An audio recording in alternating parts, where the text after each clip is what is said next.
مجھے وقت پر گاؤں پہنچنے کی جلدی تھی، اس لیے میں دوپہر کو ہی گھر سے نکل گیا تھا۔ میرا اندازہ یہی تھا کہ شام سے پہلے پہلے اپنے گاؤں پہنچ جاؤں، مگر ایک ویران جگہ بس خراب ہو گئی۔ پہلے تو ڈرائیور اور اس کا مددگار خود ہی بس میں ہونے والی خرابی کو ٹھیک کرنے کی کوشش کرتے رہے، مگر جب ان سے خرابی دور نہ ہوئی تو ڈرائیور نے اپنے مددگار کو کسی میکینک کو بلانے قریبی قصبے کی طرف بھیجا۔ میکینک کے آنے کے بعد بس کے ٹھیک ہوتے ہوئے شام ہو گئی۔ جب میں اپنی منزل پہ بس سے اتر اتورات کا اندھیرا گہرا ہو گیا تھا۔ گاؤں تک پہنچنے کے لیے مجھے ایک کچے راستے پر چلنا تھا۔ اس راستے پر ابھی مجھے 3 کلومیٹر پیدل سفر کرنا تھا۔ میں بڑی سڑک سے آتر کے گاؤں جانے والے اس راستے پر چل دیا۔ اس وقت آسمان پہ چاند تھا نہ اس کی چاندنی۔ ستاروں کی ٹمٹماتی روشنی نے ماحول کو خوفناک اور پراسرار بنا دیا تھا۔ رات کے سناٹے میں اکیلے سفر کا یہ میرا پہلا اتفاق تھا۔ میرا دل زور زور سے دھڑک رہا تھا اور اس خاموشی میں مجھے اپنے دل کی دھڑکن صاف سنائی دے رہی تھی۔ ابھی میں تھوڑا سا راستہ ہی طے کر سکا تھا کہ اچانک ایک الونے میرے سر کے عین اوپر رات کے سناٹے میں اور پر پھڑپھڑاتا ہوا ایک درخت سے اڑ کر دوسرے درخت پر جا بیٹھا۔ رات کے سناٹے میں الو کی خوفناک آواز سے میں بری طرح ڈر گیا اور خوفناک زدہ نظروں سے آدیر الفادیر دیکھنے لگا۔ اسی وقت جھاڑیوں میں سرسراہٹ سی ہوئی، میں نے چونک کر دیکھا۔ اونچی اونچی جھاڑیوں کے پیچھے کوئی کھڑا تھا۔ میں ڈر کر پیچھے ہٹا تو کسی چیز سے ٹکرا گیا۔ ڈر کے مارے میرے منہ سے چیخ نکل گئی۔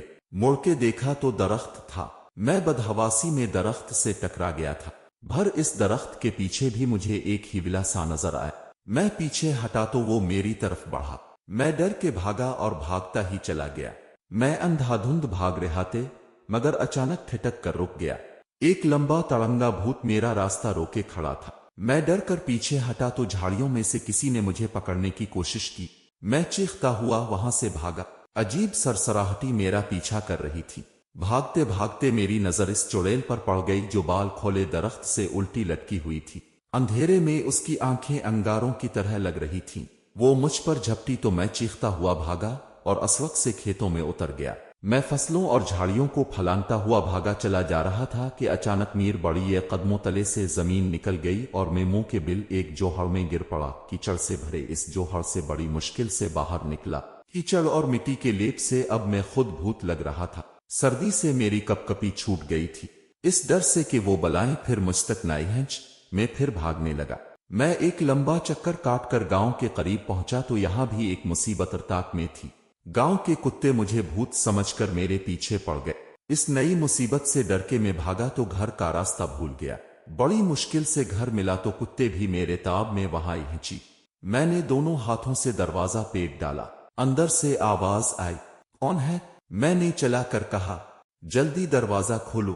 میرے چچازاد بھائی نے دروازہ کھولا، مگر میری صورت دیکھ کر گھبرا کر پیچھے ہٹا۔ میں جلدی سے اندر داخل ہو گیا کیونکہ کتے بری طرح بھونکتے ہوئے مجھ پر جھپٹ رہے تھے۔ میرے چچازاد بھائی نے لرزتی ہوئی آواز میں پوچھا، کون ہو تم؟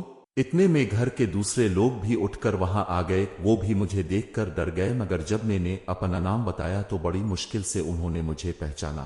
چچا جان نے پوچھا، یہ کیا ہوا؟ کچھ بلائیں میرے پیچھے لگ گئی تھی۔ میں نے بتایا۔ کیا؟ سب حیرت سے میرا منہ تکنے لگے۔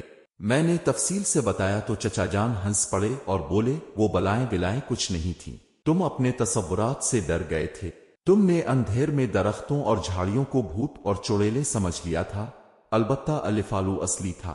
جب میرے اوسان ذرا بحال ہوئی تو میں نے سوچا چچا جان ٹھیک کہہ رہے، یہ میرے تصورات ہی تھے جو اندھیرے میں بھوتوں اور چڑیلوں کا روپ دھار گئے تھے، کیونکہ میں ہر وقت بھوتوں اور چڑیلوں کی کہانیاں پڑھتا رہتا تھا۔